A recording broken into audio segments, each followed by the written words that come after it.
Welcome back to another episode of Rock Boys Football. Wednesday morning, the USC commitment sweatshirt comes back on as USC lands the commitment from four-star cornerback Shamar Arnoux from the state of Georgia. The thing that I love the most about this commitment is you are seeing a clear approach in terms of how Dan Lynn, how Doug Belk want to build this cornerback room for USC. And that is with long, physically imposing cornerbacks, right? You look at what they did in the transfer portal, DeCarlos Nicholson, 6'3", 200 pounds, John Humphrey, 6'2", Shamar Arno, 6'2". There's a clear emphasis in terms of what kind of players they want in this cornerback room. And why I think that's important, and I think USC's been guilty of this at times, but I think a lot of programs across the country certainly have been in terms of sometimes just chasing the star rankings and not necessarily having a clear picture of how you want to build a roster. Now, a program I think has done really, really well with that is the Michigan Wolverines, where they're not necessarily recruiting top 10 classes, but you look at their classes and say that's exactly the kind of players that they want in this program. And obviously it's worked really well for Michigan. You're seeing USC kind of pivot to that angle a little bit in terms of, hey, we're going to recruit guys that fit what we want to do on both sides of the football, as opposed to just chase the highest rated guys according to 24/7 Sports or On 3. I think that's a really, really nice play by Lincoln Riley, this defensive coaching staff, and Shamar Arno certainly fits what Dan Lynn wants this cornerback room to be.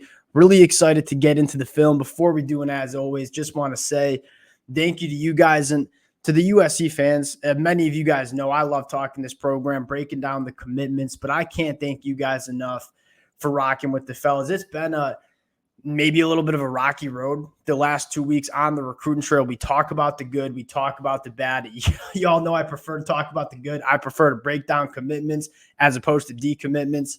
I can't thank you guys enough for rocking with it. If y'all do enjoy the content, consider subscribing to the channel. And without further ado, let's get into Shamar Arno. And I think, again, one thing you want to know right off the bat, he's going to be high school teammates with five-star quarterback Julian Lewis going into his senior year. The USC fans who've been rocking with the fellas the last couple of weeks know that I haven't really bought into a lot of the hype around Julian Lewis possibly flipping his commitment. Now, it certainly helps to have a high school teammate locked in with USC as well. And the second thing I want to talk about with Shamar Arno is he's checking a lot of boxes in terms of what Dan Lynn and Doug Belk want in their cornerbacks. They want big, physically imposing cornerbacks that can play press man coverage. And you look at why I think they're kind of going to that kind of cornerback heading into the Big Ten is you look, as a Michigan fan myself, as a Big Ten guy, let's just put it frank, the passing attacks that you're going to see in the Big Ten are nowhere near as dangerous or as talented as USC saw in the Pac-12 the last couple of years. And so what is Dan Lynn, I think, going to be trying to do a lot of during his first couple of years in the Big Ten? We're going to play some press man coverage. We are going to allow our cornerbacks to play on some islands and challenge these Big Ten teams like Iowa or like Minnesota or like Nebraska to win one-on-one matchups with their wide receivers, and we're going to put some safeties into the box. You saw Dan Lynn do that a lot at UCLA. He's certainly going to do that a lot in the Big Ten, but you need those kind of cornerbacks, to play that type of way.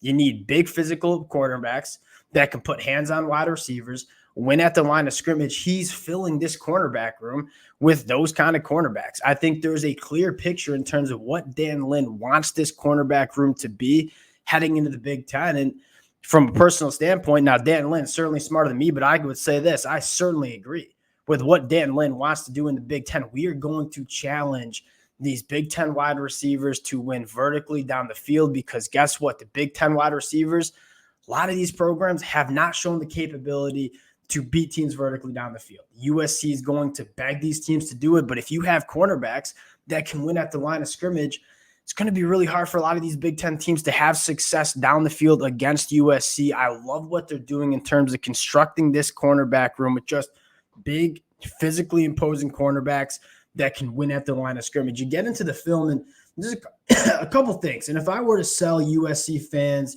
in 30 seconds on a guy like Shamar Arno, I'd say he's long, he's physical, and he comes up and tackles. And that probably is enough for a lot of USC fans to say, yeah, we're on board with the long physical cornerback that can come up and tackle. Taking a look at the film, one, You really like what he can do working vertically down the field. Like, again, this is a big frame. When that football's in the air, he can go up and make plays. That's something that not a lot of cornerbacks did. A lot of USC cornerbacks, really struggled with the football in the air last year. You're getting cornerbacks now that, they're bigger than most of the wide receivers that are going up trying to make these plays. So you feel better about USC's cornerbacks at the catch point, making plays on the football.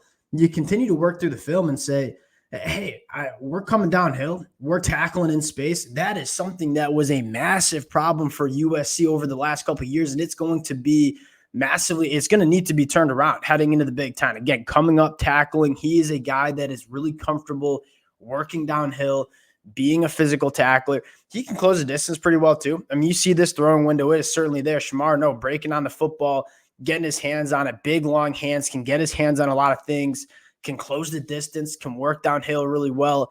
Shamar Arno checks a lot of boxes. I think a lot of USC fans should be fired up about what this cat can be. Again, coming up, tackling. He just doesn't miss tackles in space, and that's something big.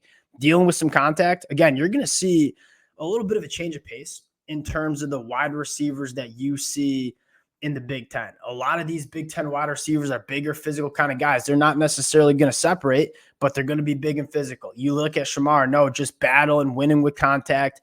I like what this kid can do, especially in the Big Ten. And you take a look at what USC's building in 2025, and as much as there's been a lot of negative media attention in terms of USC's recruitment 2025 with the 2D commitments, you look at it and say, we're still feeling pretty good, right? You got your 5-star quarterback in Julian Lewis, who there's a lot of talk about him maybe not having the physical traits that some other quarterbacks have.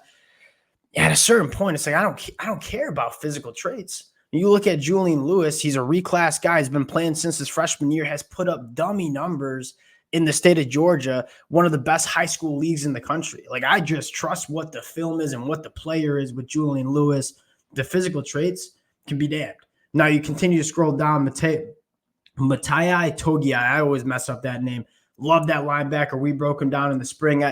Drake Stubbs, we'll see if he hangs on in this USC class. We knew, again, just like Isaiah Gibson, Justice Terry, this one would be hard for USC to hold on to because you knew Miami, you knew the Florida Gators. They weren't going to give up on one of the best prospects in the state of Florida. We'll see if USC can hang on to that one.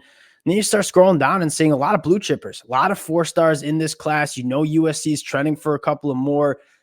I'm not too worried about what USC is doing in the 2025 class. We'll see how it plays out throughout the rest of the summer. But again, I love that there's a picture. I love that there's a clear plan in terms of what kind of bodies and what kind of players USC wants on the recruiting trail. I think that's what matters to me the most. We'll cut it there. Appreciate you guys rocking with it. Again, if y'all do enjoy the content, consider subscribing to the channel. Appreciate you guys. We'll talk to y'all later.